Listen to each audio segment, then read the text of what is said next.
नहीं नहीं प्रेम, अभी नहीं। अब जो होगा शादी के बाद ही होगा। अरे पगली एक बार आओ ना। नहीं नहीं प्रेम, अब बस बहुत हो गया। अब तुम अपने बाबूजी से शादी की बात मत करो। मैं चल रही हूँ बिना शादी के तुम्हारे घर। अरे रुक जा पगली, अगर तू बिना शादी के हमारे घर गई तो मेरा बाप मुझे तो मार ही डालेगा, साथ में तुझे भी नहीं छोड़ेगा। पहले मुझे तो करने दे अपने बाबूजी से शादी की बात। देखो प्रेम, 1 साल हो गए लेकिन तुम अपने घर वालों से बात ही नहीं कर पाए, और मेरे घर वालों को देखो कब से माने पड़े हैं। देखो तुम जल्दी से अपने घर वालों को मनाओ, वरना मैं किसी दिन तुमसे बिना बताए तुम्हारे घर आकर बैठ जाऊंगी। अरे यार सोनाली, तुम अभी मेरे बाबूजी को जानती नहीं हो। मैं जब उनसे 5 रुपए मांगता हूँ तो मेरा पूरा शरीर कांपने लगता है, और शादी की बात करने के लिए तो बहुत हिम्मत चाहिए रे पगली। तो लाओ ना हिम्मत। यार मैं लाता हूँ हिम्मत, लेकिन जब बाबूजी के सामने जाता हूँ तो सारी हिम्मत पता नहीं कहाँ चली जाती है। ठीक है, मैं ही चल के तुम्हारे बाबूजी से बात कर लेती हूँ। अरे रुक ना यार पगली, देख मैं पूरी हिम्मत जुटाकर शाम को बाबूजी से शादी की बात करूंगा। पक्का? एकदम पक्का। आज चाहे धरती आसमान एक हो जाए, चाहे पूरी दुनिया खत्म हो जाए, लेकिन मैं बाबूजी से शादी की बात करके रहूंगा। अब तो देना चुम्मा। अभी नहीं, पहले बाबूजी से शादी की बात करो, फिर चुम्मा मिलेगा। हाँ अरे सुनना यार,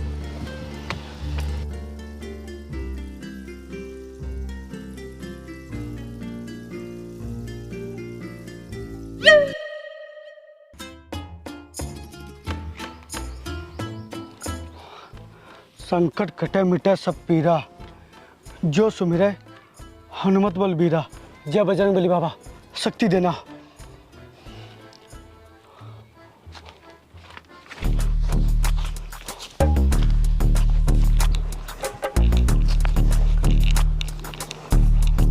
बाबूजी। हाँ बोल, क्या बात है? बाबूजी। हाँ बोल ना, क्या बात है? बाबूजी वो बात यह है कि देख, जो भी है जल्दी बोल। मेरे पास इतना समय नहीं कि मैं तेरी बकवास सुनूं। मेरे पास और भी बहुत काम है। बाबूजी वो मुझे शादी करनी है। क्या कहा तूने? हाँ बाबूजी, मुझे शादी करनी है। और देखो ना, अब तो मेरी उम्र भी पूरी हो गई है और मैं जवान भी हो गया हूँ।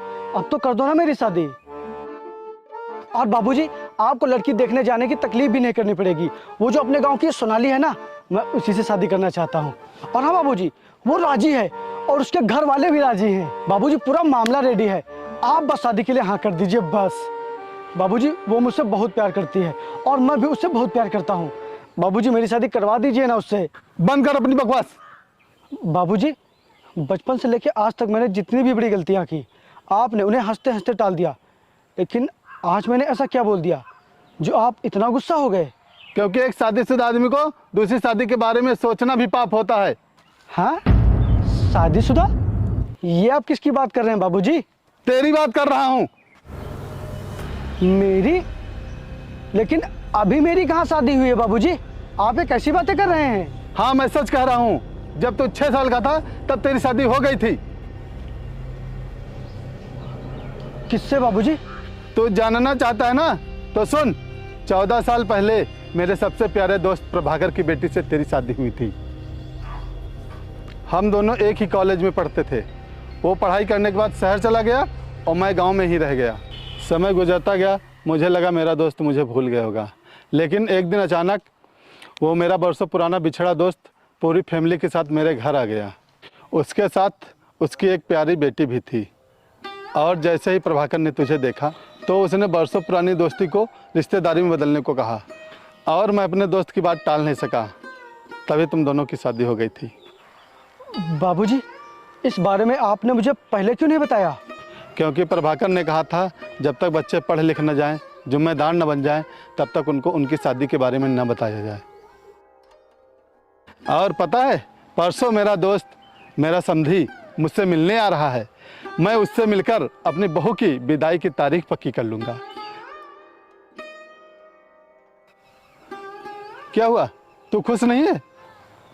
नहीं बाबूजी, मैं बहुत खुश हूँ।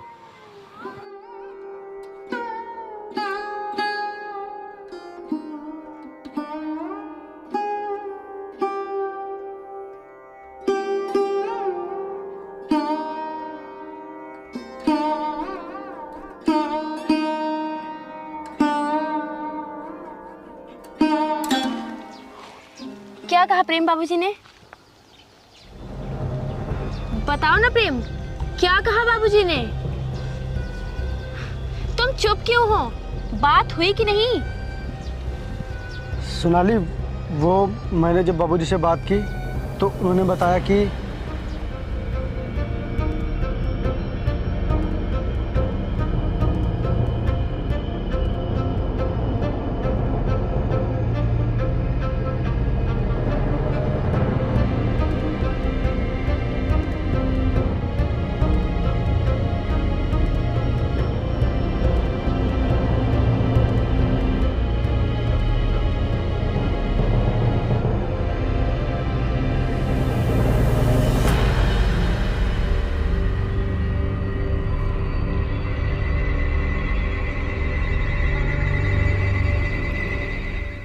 तुम्हारा फैसला क्या है प्रेम?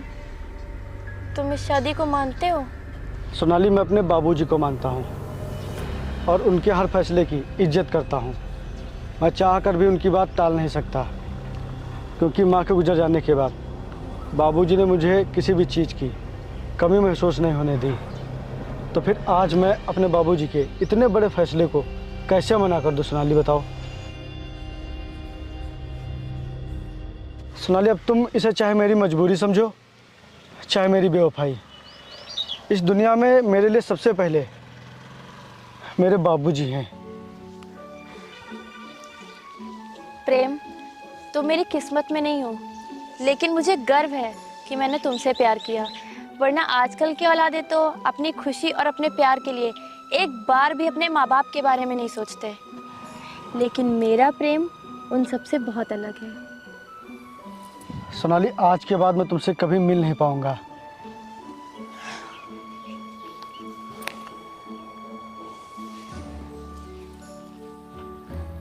चलता हूँ।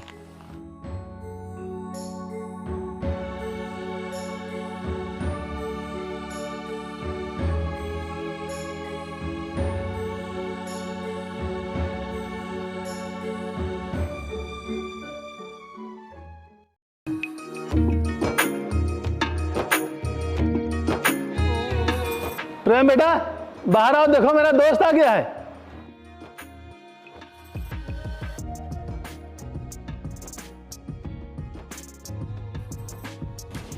प्रणाम भाई, प्रणाम। प्रणाम। हाँ भाई, अंदर चलो। भाई वो मुझे आपसे कुछ कहना है। हाँ भाई, बता।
क्या हुआ बाबूजी?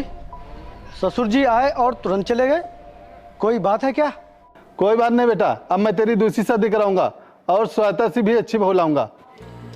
क्या बात है बाबूजी, आप क्या छुपा रहे हैं? साफ साफ बताइए, क्या कहा उन्होंने?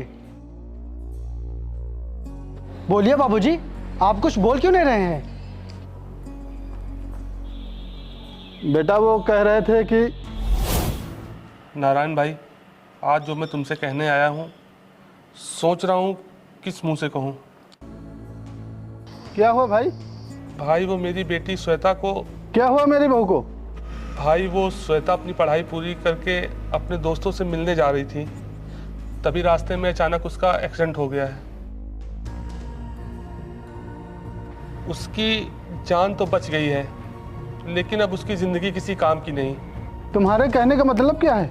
मेरे कहने का मतलब है कि मेरी बेटी जिंदा तो है, लेकिन सिर्फ एक जिंदा लाश की तरह। वो देख तो सकती है, लेकिन अपना एहसास किसी को बता नहीं सकती। वो सुन तो सकती है, लेकिन किसी से बात नहीं कर सकती। उसकी ज़िंदगी की तो सारी खुशियाँ तबाह हो गई। प्रभाकर भाई, तुम्हारी बेटी मेरी बहू है, मैं कराऊंगा उसका इलाज, और जहाँ जरूरत पड़ेगी मैं उसे ले जाऊंगा। मैं अपनी बहू के इलाज में पैसे लगाऊंगा। तुम्हें क्या लगता है मैं अपनी बेटी का इलाज कराने में सक्षम नहीं हूँ? मैंने उसे हर जगह दिखाया, लेकिन कहीं भी उसका इलाज संभव नहीं हो पाया। सभी डॉक्टरों का कहना है कि श्वेता जिंदा तो रहेगी, लेकिन एक लाश बनकर। भाई, मैं तुमसे बस ये कहने आया हूँ कि मेरी बेटी के इंतज़ार में अपने बेटे की ज़िंदगी ख़राब मत करो। कोई अच्छी सी लड़की देखकर प्रेम की शादी कर दो। मुझे माफ़ कर दो दोस्त।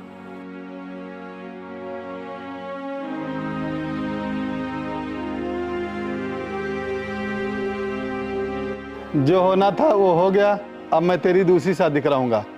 दूसरी शादी? आप ये कैसी बात कर रहे हैं बाबूजी? एक पत्नी के रहते हुए दूसरी शादी करना पाप होता है, और मैं ये पाप नहीं कर सकता।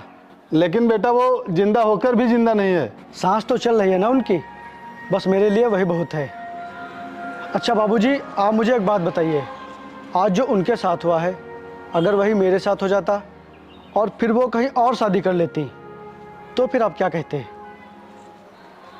बाबूजी, मैं दूसरी शादी नहीं करूंगा, और मैं जा रहा हूं अपने पत्नी से मिलने। लेकिन बेटा, लेकिन कुछ नहीं बाबूजी, मैं इतना खुदगर्ज नहीं हूं कि अपनी पत्नी के रहते हुए किसी और से शादी कर लूं। मैं बहुत भाग्यशाली हूँ जो भगवान ने मुझे ऐसा बेटा दिया है।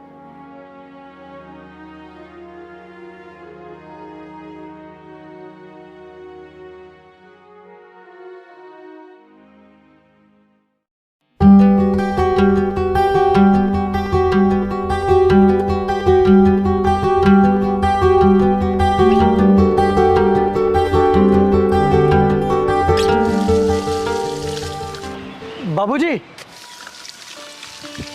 प्रेम बेटा, बेटा तुम आओ, अंदर चलो। आओ बेटा, बैठो। क्या हुआ बेटा, तुम यहाँ अचानक से? बाबूजी, एक तरफ बेटा भी कह रहे हो और दूसरी तरफ गांव जाके बेगाना करके भी चले आए। आपको क्या लगता है कि मैं श्वेता को इस हाल में छोड़कर दूसरी शादी कर लूँगा? बिल्कुल भी नहीं। लेकिन बेटा। लेकिन वेकिन किंतु परंतु कुछ नहीं। आप जल्दी से हमारी धर्म पत्नी से मिलवाइए। चलिए। बेटा, श्वेता की हालत तुमसे देखी नहीं जाएगी। बाबूजी, अभी सिर्फ उनके शरीर ने उनका साथ छोड़ा है। अगर उनके चेहरे ने भी उनका साथ छोड़ दिया होता, तब भी हम उसी चेहरे से प्यार करते, उसी चेहरे के साथ अपना जीवन बिताते। समझे आप? लेकिन बेटा, श्वेता अब एक जिंदा लाश है, और उस लाश में तुम अपनी खुशी मत तलाशो। बाबूजी, हम जिंदा लाश के साथ ही जीवन जीना चाहते हैं। बस आप एक बार हमें श्वेता से मिलवा दीजिए। ठीक है, मैं भी जाके श्वेता को बताता हूँ कि तुम उसके पति हो। नहीं नहीं नहीं नहीं बाबूजी, आप श्वेता से नहीं बताएंगे कि मैं उनका पति हूँ। पता नहीं क्यों मुझे ऐसा लग रहा है कि मैं अपने प्यार, मेहनत और लगन से एक दिन उनको ज़रूर ठीक कर दूंगा, और उसके बाद मैं खुद बताऊंगा उनसे कि ये हम हैं प्रेम, तुम्हारे पति। बेटा, सिर्फ उसका शरीर बेबस है, पर दिमाग से वो सब समझती है, सब देखती है, और मैं क्या बताऊंगा तुम्हारे बारे में उसे। आप उनसे बता देना कि ये तुम्हारी देखरेख के लिए आए हैं। ठीक, अब चलिए जल्दी से।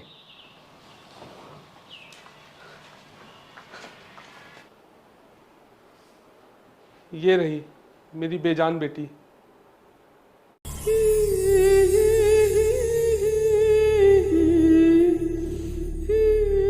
श्वेता बेटी, ये प्रेम है। आज के बाद तुम्हारी देखभाल यही करेंगे। नमस्कार मैडम जी, हमारा नाम प्रेम है और हमारा काम है लोगों की सेवा करना। एक बात और, हम बिना पढ़े लिखे डॉक्टर के बराबर हैं। वो क्या है ना कि गांव में जब कोई भी बीमार होता है तो डॉक्टर से पहले वो हमको बुलाते हैं, और फायदे की बात यह है कि हमारी जड़ी बूटियों से वो ठीक भी हो जाते हैं। चलिए, हमारा परिचय तो हो गया, अब आप अपना परिचय दीजिए।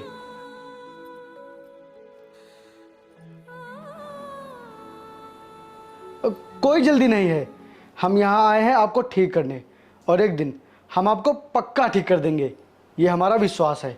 और उसके बाद आप आराम से अपना परिचय दीजिएगा।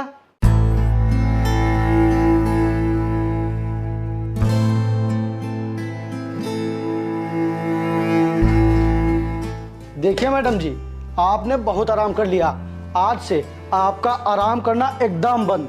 अब रोज सुबह सबसे पहले होगी आपकी मालिश। आपको पता है मैडम जी, ये तेल इंसान के लिए बहुत ही लाभकारी होता है। देखना, इस तेल की मालिश से आप बहुत ही जल्द अपने पैरों पर दौड़ने लगेंगी।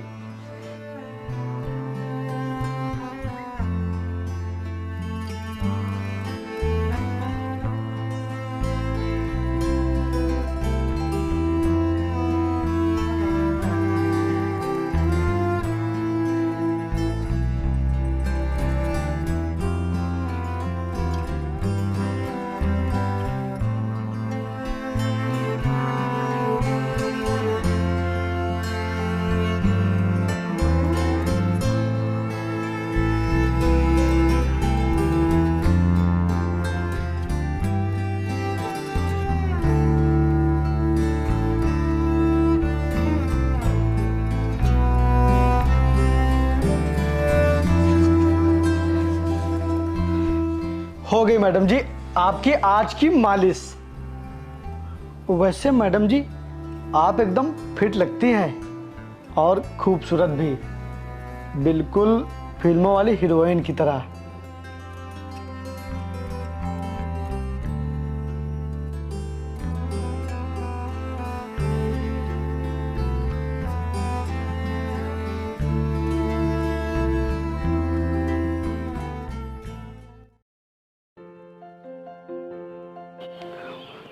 मैडम जी, जब सुबह सुबह पैर ओस पर पड़ते हैं तो ओस एकदम अमृत की तरह लगती है।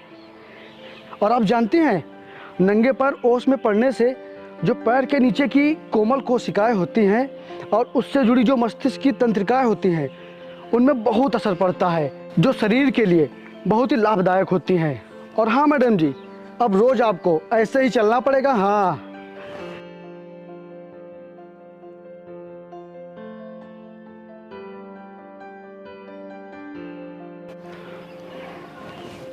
अभी आपको 2 राउंड और लगाने हैं, उसके बाद फिर आप पियेंगी जूस और तब करेंगी आराम।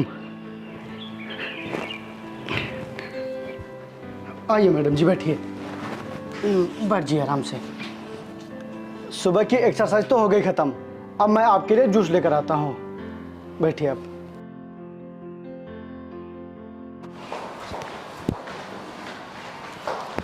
रुको प्रेम बेटा,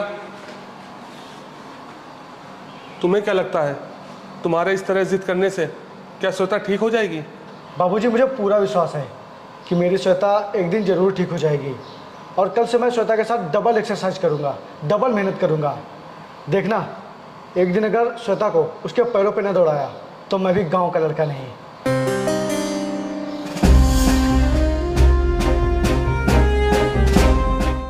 ये लीजिए मैडम जी, आप थोड़ा थोड़ा करके जूस पी लीजिए, इससे आप और भी जल्दी ठीक हो जाएंगी। पीजिए।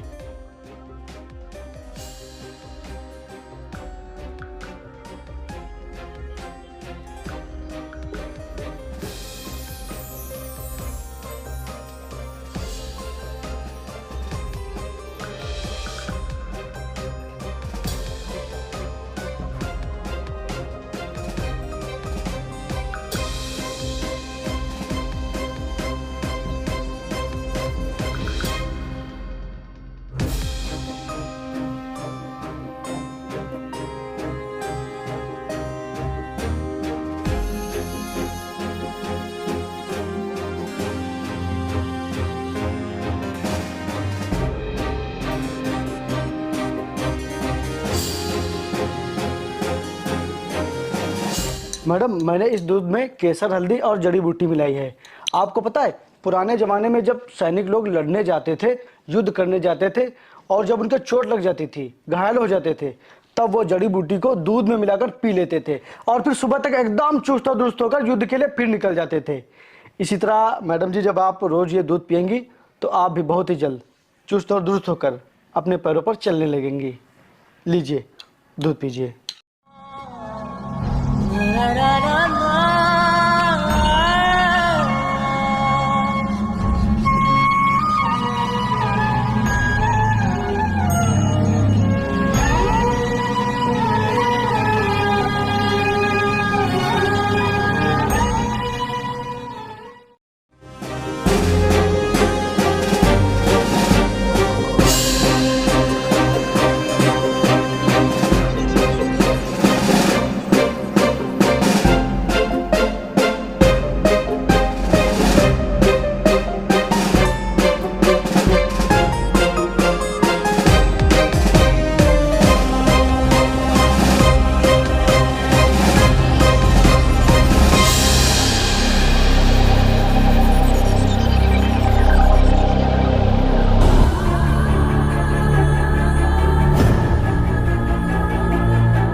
खड़ी रहो अपने सहारे, आराम से खड़ी रहो।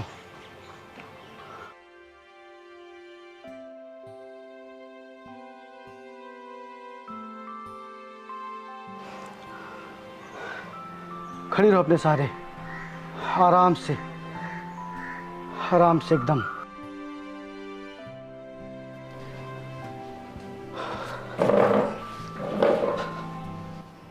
मैडम जी, एक बात बताइए आप हमको, हम इतने दिनों से आपकी मालिश कर रहे हैं, आपको एक्सरसाइज करवा रहे हैं, आपकी देख रेख कर रहे हैं, उसके बाद भी आपके शरीर में कोई बदलाव ही नहीं आया। जैसे पहले थी वैसे अभी भी हैं, बस खा लेंगी और आराम करती रहेंगी। अरे थोड़ा हाथ पैर को हिलाइए, थोड़ा अपने आप से प्रयास कीजिए ना, तभी तो आप चल पाएंगी। हमारी तरफ देखिए,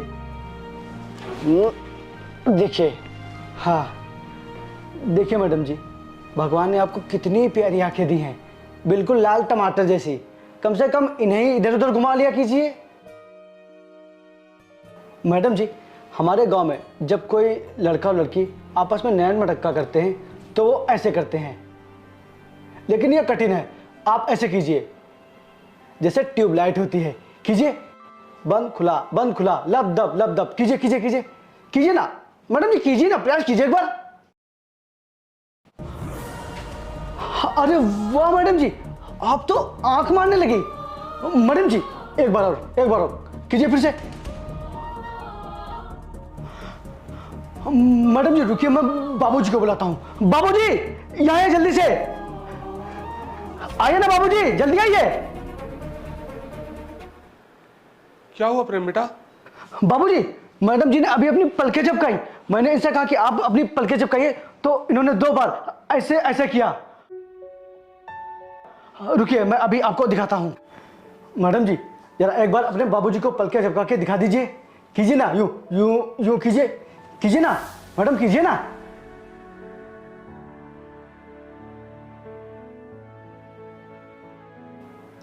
अरे महाराज, अभी 2 बार झपका रही थी, अब एक बार भी नहीं झपका रही हो।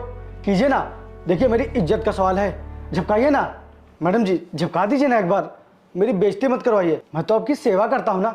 ऐसे करिए, ऐसे करिए करिए। प्रेम बेटा रहने दो, बेकार की कोशिश मत करो।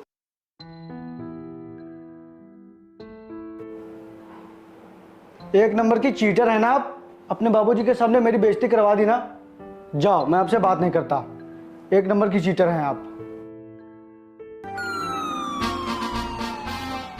लेकिन अब क्या फायदा है ये सब करने से, बाबूजी के सामने तो आपने मेरी बेइज्जती करवा ही दी ना।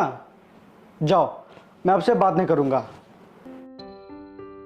लेकिन करूंगा, आपको ठीक जो करना है। आज आपने पलकें झपकाई हैं, कल आप हाथ पैर चलाएंगी, परसों आप अपने पैरों पर चलने लगेंगी, फिर आप दौड़ने लगेंगी, फिर आप झूमेंगी, नाचेंगी, गाएंगी।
अरे मेरे दोस्त का फोन।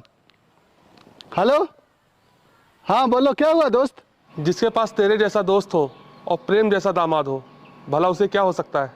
एक बात कहूँ दोस्त, तू बहुत ही भाग्यशाली है जो तुझे प्रेम जैसा बेटा मिला है। अरे लेकिन हुआ क्या है? प्रेम जैसे श्वेता की सेवा कर रहा है, पूरी दुनिया में किसी पति ने इस तरह अपनी पत्नी की सेवा नहीं की होगी। मैं बहुत ही किस्मत वाला हूँ जो मुझे प्रेम जैसा दामाद मिला। हाँ, ये सब मेरे दिए हुए संस्कार का असर है। वो जो भी कर रहा है अच्छा कर रहा है। अच्छा दोस्त, ठीक है, रखता हूँ। ठीक है दोस्त।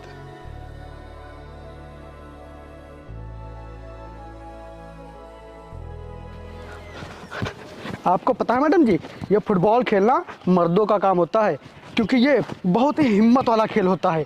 और औरतों में इतनी हिम्मत कहाँ कि वो फुटबॉल जैसा खेल खेल सके। औरत तो बहुत ही कमज़ोर होती हैं, वो तो बस बैठ के तमाशा देखती हैं बस। लेकिन आप तो हिम्मती लड़की है ना, तो चलिए मारिए फुटबॉल को।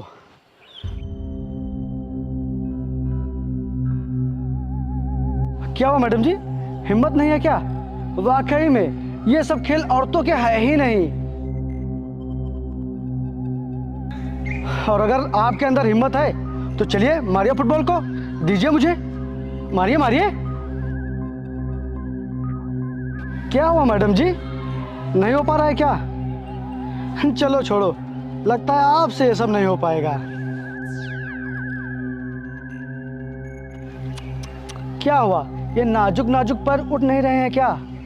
सच ही कहा किसी ने कि भगवान ने औरतों को बहुत ही कमजोर बनाया है, और आप भी कमजोर ही हैं। अगर हिम्मत है तो मारो ना फुटबॉल पर। अरे मारो।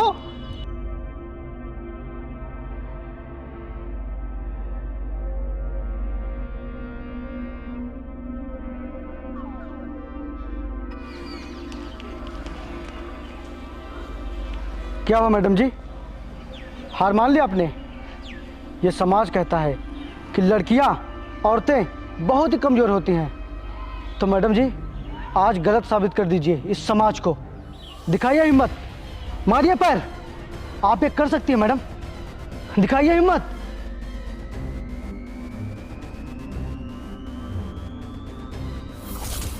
मैडम जी दिखाइए हिम्मत, मैडम जी आप ये कर सकती हैं, हार मत मानिए मैडम जी। कम ऑन कम ऑन, इस पर लात मारिए, मारिए लात जल्दी से, कम ऑन।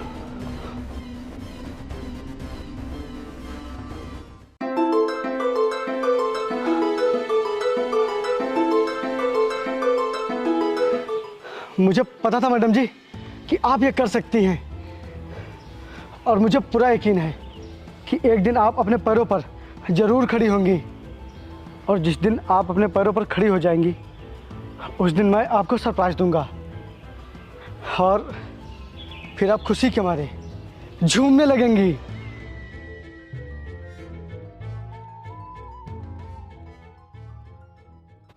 बाबूजी, ये लीजिए प्रसाद। मैं आज मंदिर गया था श्वेता के ठीक होने की मन्नत मांगने, लीजिए। प्रेम बेटा, श्वेता के शरीर में जो सुधार दिख रहा है वो किसी चमत्कार से कम नहीं। और अब तो मेरी बेटी आंखों से भी इशारा करने लगी है और अपने हाथ पैर भी चलाने लगी है। बेटा, ये सब तुम्हारी सेवा और विश्वास का नतीजा है। और बेटा, तुम कहो तो हम साथ साथ किसी डॉक्टर को भी दिखा देते हैं। नहीं बाबूजी, श्वेता को डॉक्टर की नहीं बल्कि आत्मविश्वास की ज़रूरत है, क्योंकि वो मान चुकी है कि मैं अब अपने पैरों पर कभी खड़ी नहीं हो पाऊंगी। और बाबूजी, आप तो जानते हैं, मन के मानने से हार होती है और मन के ठानने से जीत। और मैं ये ठान चुका हूँ कि मैं श्वेता को उसके पैरों पर खड़ा करके ही मानूंगा। आप देखना, कल श्वेता अपने पैरों पर ज़रूर खड़ी होगी। ऐसा क्या करोगे बेटा तुम? सवाल जवाब नहीं बाबूजी, कल मुझे जो करना है वो करने दीजिए। आपको मुझ पर विश्वास है कि नहीं? खुद से भी ज़्यादा विश्वास है बेटा तुम पे। तो ठीक है, कल मैं अलग तरीके से श्वेता का इलाज करूंगा।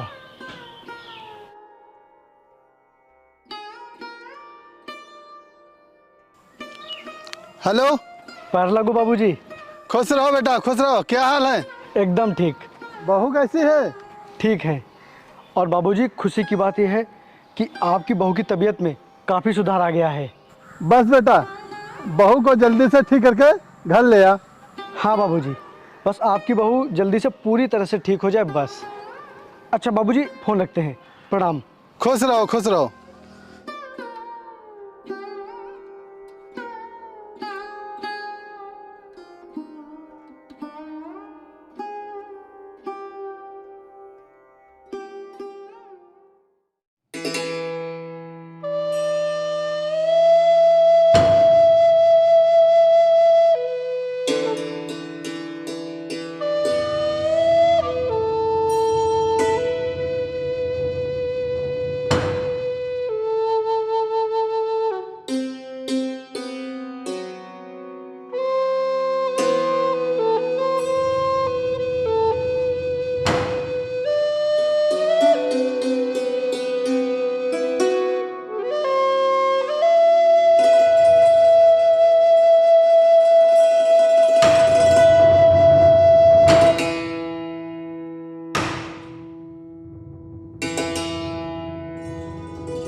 मैडम जी, आज तो आप बहुत ही खूबसूरत लग रही हैं।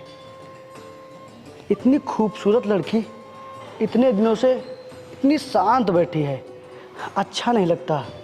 अरे ऐसी लड़कियां तो भगवान मज़े लेने के लिए बनाता है। मैडम जी, आज आपकी आंखों में डूब जाने को दिल कर रहा है। आज हमारे सारे अरमान पूरे हो जाने दीजिए। आज धरती आसमान एक हो जाने दीजिए।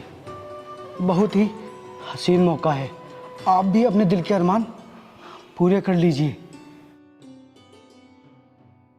मैडम जी, आज हम आपको अपना बनाएंगे और आप भी हमको अपना बना लीजिए।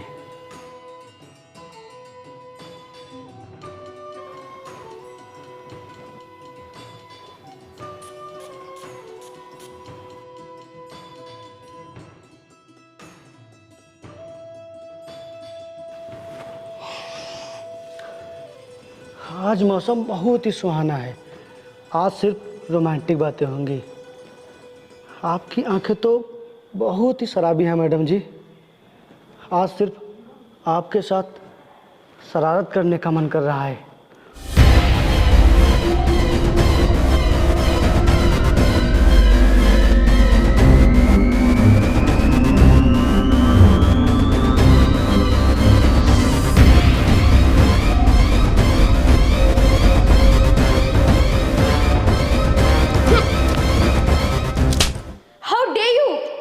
हिम्मत कैसे हुई मेरे साथ ऐसी बेहुदा हरकत करने की?